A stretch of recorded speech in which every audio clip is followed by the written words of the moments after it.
যে সকল ভাই বোনেরা সিঙ্গারা সমোসা খেতে অনেক বেশি পছন্দ করেন তারা এই রেসিপিটি একবার তৈরি করে খেয়ে দেখতে পারেন। দোকান থেকে সিঙ্গারা সমোসা খাওয়ার কথা একেবারে ভুলেই যাবেন। একবার যদি তৈরি করে খেয়ে দেখেন, বানানো যেমন সহজ, খেতেও তেমনি অনেক বেশি মজা। আশা করি আজকের রেসিপিটি আপনাদের কাছে অনেক বেশি ভালো লাগবে। রেসিপিটি তৈরি করার জন্য প্রথমে এখানে আমি নিয়েছি আটা। এখানে আপনারা আটার পরিবর্তে ময়দা দিয়েও এই নাস্তাটি তৈরি করে নিতে পারেন। স্বাদ মতন লবণ দিয়ে দিচ্ছি, চায়ের চামচের হাফ চামচ চিনি দিয়ে দিব, আর দিয়ে দিয়েছি এখানে কালো জিরা। প্রথমে সব উপকরণগুলো আটার সাথে ভালো করে মিশিয়ে নিতে হবে। সব উপকরণগুলো ভালো করে মিশিয়ে নিয়েছি। এখন আটা ময়ান করে নিব। আর ময়ান করার জন্য এখানে আমি পরিমাণ মতন সাদা তেল দিয়েছি। আটার সাথে তেলটাকে ভালো করে হাত দিয়ে এভাবে মিশিয়ে নিতে হবে। এর ফলে এই নাস্তাটির উপরের লেয়ারটা অনেক বেশি খাস্তা হবে। আর এই ধরনের নাস্তা তৈরি করার জন্য অবশ্যই আটা ময়ান করে নিতে হবে। আটা যদি ময়ান করা খুব ভালো হয়, দেখবেন নাস্তাটাও কিন্তু খুব সুন্দর হবে খেতে। এখন এখানে আমি অল্প অল্প করে পানি দিয়ে আটাটাকে মাখিয়ে নিচ্ছি। এই নাস্তাটা তৈরি করার জন্য পানির পরিমাণটা একেবারে বেশি করে দেওয়া যাবে না, কারণ এই ডোটাকে একটু টাইট করে তৈরি করে নিতে হবে। সেক্ষেত্রেই কিন্তু সিঙ্গারার মতন এই ডোটা তৈরি হবে। তাই এখানে আমি অল্প অল্প করে পানি দিচ্ছি আর এই ডোটাকে মাখিয়ে নিচ্ছি। যে সকল ভাই বোনেরা ভিডিওটা দেখতে দেখতে এই পর্যায়ে চলে আসছেন, আজকের এই আটা আলু দিয়ে নাস্তার রেসিপিটি যদি আপনাদের কাছে ভালো লেগে থাকে, ভাই বোনেরা একটা লাইক দিয়ে পুরো ভিডিওর সাথে থাকবেন। এখন আমি ডো 5 মিনিটের জন্য রেস্টে রেখে দিব। কড়াইতে পরিমাণ মতন সাদা তেল দিয়ে দিচ্ছি, দিয়ে দিব পাঁচফোড়ন। আর আলু দিয়ে যে কোনো নাস্তা তৈরিতে যদি আলুর পুরে পাঁচফোড়নটা দেওয়া হয়, সেক্ষেত্রে দেখবেন আলুর পুরটা কিন্তু খেতে অনেক বেশি মজা হবে। তা পাঁচফোড়ন থেকে যখন খুব সুন্দর একটা ফ্লেভার আসছে, ওই পর্যায়ে এখানে আমি পেঁয়াজ কুচি দিয়ে দিলাম। তা পরিমাণ মতন পেঁয়াজ কুচি দিয়েছি। এখন আমি পেঁয়াজটাকে হালকা করে ভেজে নিব। পেঁয়াজ তেলের সাথে হালকা করে ভেজে নিয়েছি। আর এই পর্যায়ে পেঁয়াজ নরম হয়ে গেছে। এখন এখানে আমি দিয়ে দিব কাঁচামরিচ কুচি। এতে করে কাঁচামরিচের খুব সুন্দর একটা ফ্লেভারও আসবে এবং কাঁচামরিচের থেকে ঝালটাও পাওয়া যাবে। পেঁয়াজের সাথে কাঁচামরিচ হালকা করে একটু ভেজে নিয়েছি। এখন এখানে দিয়ে দিব ঝালের জন্য চিলি ফ্লেক্স। পরিমাণ মতন ঝাল দিয়েছি।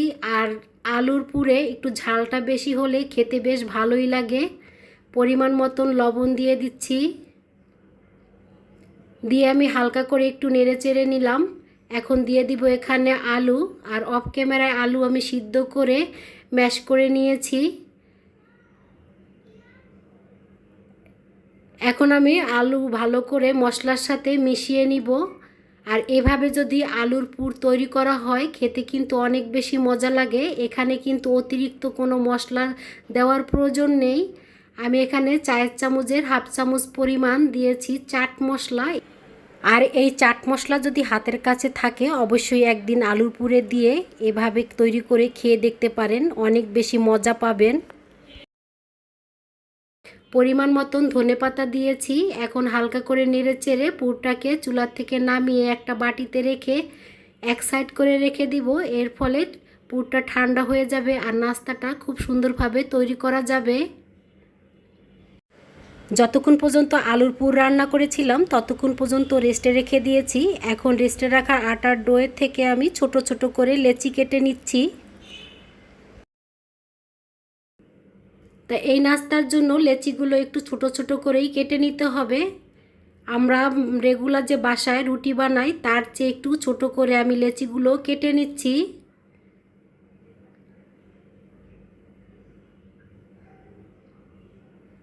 একটা একটা করে সব লেচিগুলো আমি কেটে নিয়েছি। আশা করি আজকের আটা আলু দিয়ে তৈরির এই সহজ নাস্তার রেসিপিটি আপনাদের কাছে অনেক বেশি ভালো লাগবে। নাস্তাগুলো তৈরি করার জন্য প্রথমে রুটিগুলো বেলে নিতে হবে। তা একটা রুটি আমি বেলে নিচ্ছি। বেলাবেলির কাজগুলো সবাই আমরা কম বেশি পারি, তারপর আমি রুটিটা কতটুক মোটা রেখে বেলেছি সেটা আপনাদের মাঝে শেয়ার করলাম। আর এভাবে বেলে নিলে দেখা যায় রুটির সর্ব সাইডগুলো একদম সমান থাকে, আর সেক্ষেত্রে নাস্তাটা কিন্তু খুব সুন্দরভাবে তৈরি হয়। এই নাস্তা তৈরি করার জন্য রুটিটা একেবারে মোটা করেও বেলবেন না, আবার একেবারে পাতলা করেও বেলে নেবেন না। এভাবে মিডিয়ামভাবেই রুটিটাকে বেলে নিতে হবে, সেক্ষেত্রে কিন্তু নাস্তাটা খুব সুন্দরভাবে তৈরি হবে। তা আমি রুটির মাঝ বরাবর দিয়ে দিলাম এখানে পরিমাণ মতন আলুর পুর। আর এখন আমি রুটির সর্ব সাইডগুলো এক সাইড করে এভাবে মুড়িয়ে গোলাকার করে নিয়ে আসলাম। এখন হাত দিয়ে মুড়িয়ে মুখটাকে ভালো করে লাগিয়ে নিতে হবে। দেখেই তো বুঝতে পারছেন ভাই বোনেরা নাস্তাটা তৈরি করা কতটা সহজ, যে কেউ এই নাস্তাটা চোখ বুজে তৈরি করে নিতে পারবেন। তো এইভাবে তো একটা তৈরি করে দেখালাম, আরেকটাও আমি তৈরি করে দেখাচ্ছি। একটা রুটি আমি অফ ক্যামেরায় বেলে নিয়েছি, মাঝ বরাবর পরিমাণ মতন পুর দিয়ে দিলাম, সাইড থেকে রুটিটাকে মুড়িয়ে এভাবে গোলাকার করে নিচ্ছি।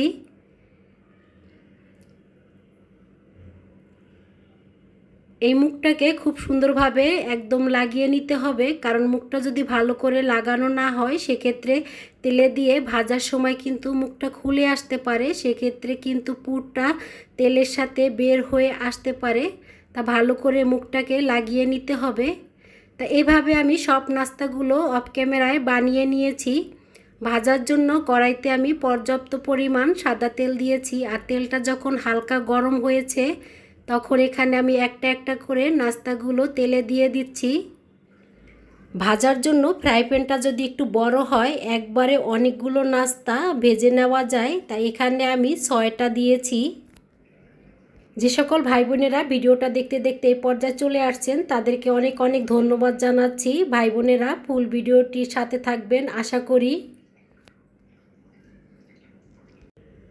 আর এই নাস্তা খেতে যে এতটা মজা, আর এই উপরের যে রুটির লেয়ারটা এটা একদম সিঙ্গারার স্বাদ পাবেন আপনি ঘরে বসে। এতটা মজা হয়, মনে হবে যে সিঙ্গারা খাচ্ছি। তো এক সাইড হালকা ভাজা হয়ে গেছে, এখন আমি অপর সাইড ভাজার জন্য উল্টিয়ে দিচ্ছি। আলুয়াটা দিয়ে তৈরির রেসিপিটি যদি আপনাদের কাছে ভালো লেগে থাকে প্লিজ ভাই বোনেরা একটা শেয়ার করে দিতে পারেন।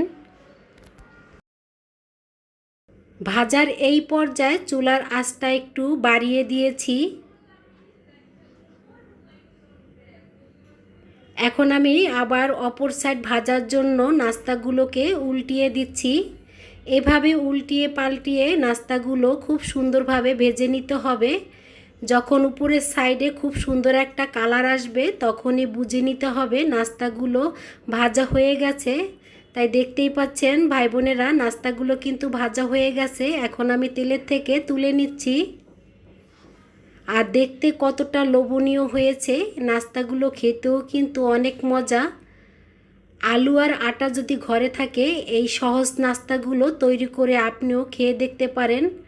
একবার একদিন তৈরি করলে আমি বলবো এই নাস্তাগুলোই বারবার তৈরি করে খেতে যাবেন।